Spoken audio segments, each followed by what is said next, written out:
This episode of SESSLER'S Something is brought to you by JackThreads. So, as you hopefully know, Revision 3 is owned by the larger media company that is Discovery, and if you know anything about Discovery, you probably know about Shark Week, which is happening now, which gives me an opportunity to ruminate on something that has been a point of fascination since I was a very, very young child, and that is sharks.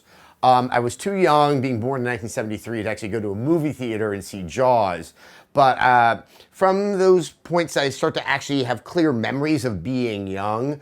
The ensuing sort of prevalence of Jaws and the Jaws myth were so in my mind that I don't really know a time that I was young that there wasn't, this sense of sharks and, Jaws and this scary thing that was out there. And I've always wondered what our level of fascination is with sharks, and I think it's very similar to our fascination with dinosaurs, with one key difference.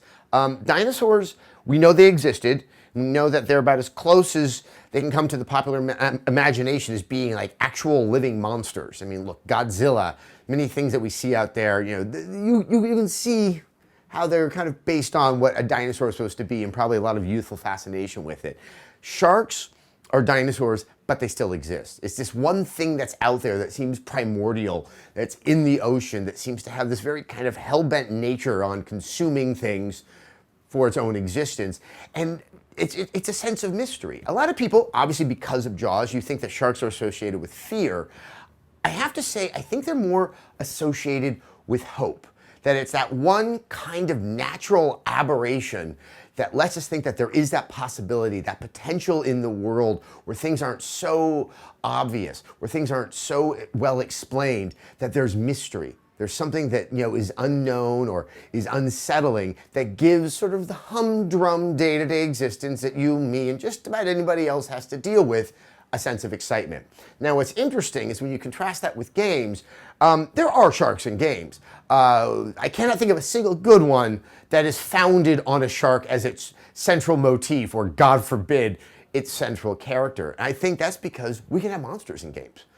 We can imagine whatever we want, and that which the shark fulfills in real life, well, it's kind of carte blanche when you get into the video game world. And this role of the shark in society, this need for, if not the unknown, maybe the unexplained, or at the very least, the untamed. It's that almost that desire for subtext, for deeper meaning, for something ominous that's lurking there right beneath the surface. And I think when we try to interpret what's happening in the game industry, time and time again, we're looking for the shark. We're somehow doing something manly on the side of a boat, trying to reel in that which scares us most. All right, we're going to get to this week's question in just a second, but first, let's thank this week's sponsor, JackThreads. Shopping for clothes usually sucks, but JackThreads makes it easy. They are the online shopping destination for dudes, offering apparel accessories from brands like Converse, Penguin, and Kid Robot. Best of all, you can skip the membership waitlist and support our show by going to signup.jackthreads.com/Sessler. All right. Question time. It took me a while, but I found a question that didn't have the three letters D, R, and M in it. And for that, I want to thank Chaos Nux. Hey, Adam, what do you think of video games being deemed a professional sport? Do you think it's considered a step forward for the medium, or will it work against it being seen as a form of art? This is a really, really good question. I'll explain why I'm really happy to be getting this question this week in a second.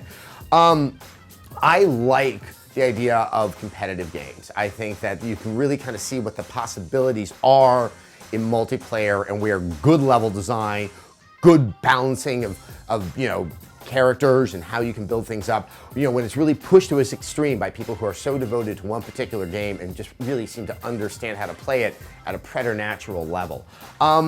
Where I think I've always taken an issue is the word sport. And it's because that word comes with a lot of expectations. Obviously, American professional sports, especially football, are kind of based around this sense of sort of machismo. It's very loud, it's very boisterous, it tries to make things sometimes a lot more important than the practical application on the field needs them to be.